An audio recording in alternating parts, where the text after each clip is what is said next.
예, 하얀색 옷을 입은 사람, 국회의사당 본관에 섰던 국회의원 비례대표 의원직을 승계한 가장 젊은 손솔진보당 의원입니다.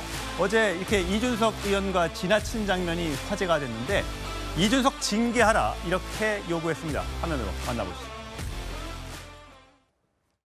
첫 인사 자리에서 이 말씀을 드려도 되나 많이 고민했습니다.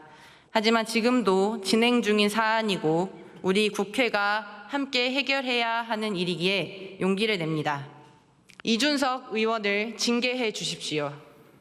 이준석 후보가 TV토론 생중계에서 내뱉은 충격적인 발언에 모두가 동시에 한 방 얻어맞았기 때문이었습니다.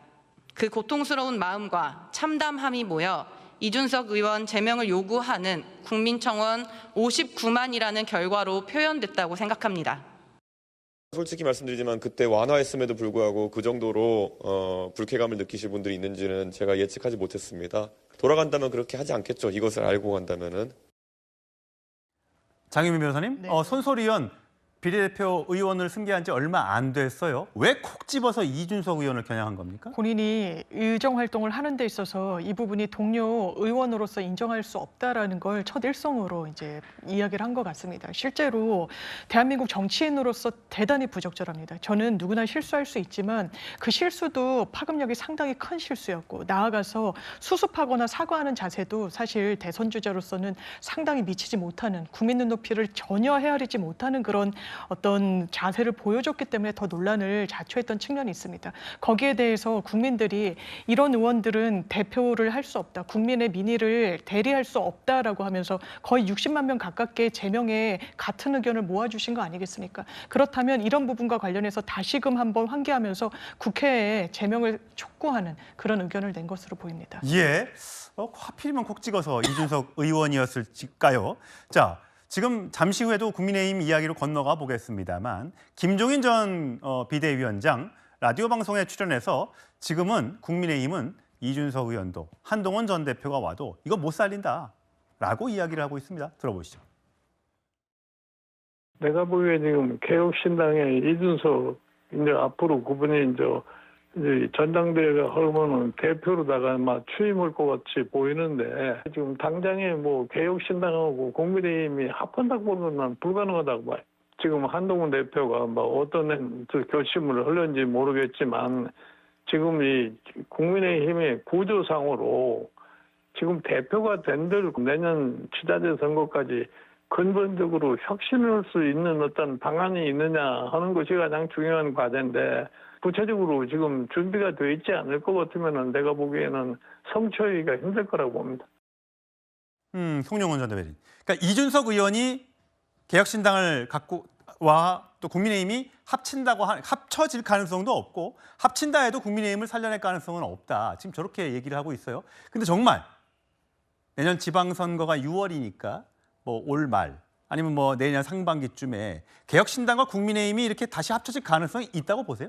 글쎄요. 이준석 의원과 개혁신당으로서는 당장 내년 지방선거를 어떻게 치러야 될지에 대해서 대단히 깊은 고민이 있을 거라고 생각은 됩니다. 왜냐하면 이준석 의원의 지난 대선 과정에서의 그 TV토론 발언으로 인해서 이준석 의원은 여성 유권자들로부터 일단 압도적 비호감을 형성한 상황입니다. 그리고 그런 이준석 의원이 개혁신당의 당 대표로 복귀한다면 그것은 당 전체의 이미지에 영향을 미치지 않을 수 없어요. 그런 상황에서 소수 야당인 개혁신당의 간판을 달고 내년 지방선거에 출마하려고 할 좋은 인재들이 얼마나 있을 것이냐. 그러니까 당선 여부를 떠나서 그 인재 영입 자체가 쉽지 않을 거다. 그렇습니다. 출마자를 구하기도 쉽지 않은 상황이 될 것이기 때문에 지방선거를 단독으로 헤쳐나갈 수 있을 것인가 여기에 대해서는 겉으로 표현하지는 않아도 내심 깊은 고민이 있을 거라고 생각합니다. 그런데 한편으로 국민의힘도 지금 개혁신당과의 합당을 논의할 만한 처지가 못 되죠. 왜냐하면 내부적으로 김용태 비대위원장의 5대 개혁안이 제시됐지만 그것도 깊이 있는 논의에 이르지 못하고 지금 유야무야 되다시피 하고 있는 상황입니다.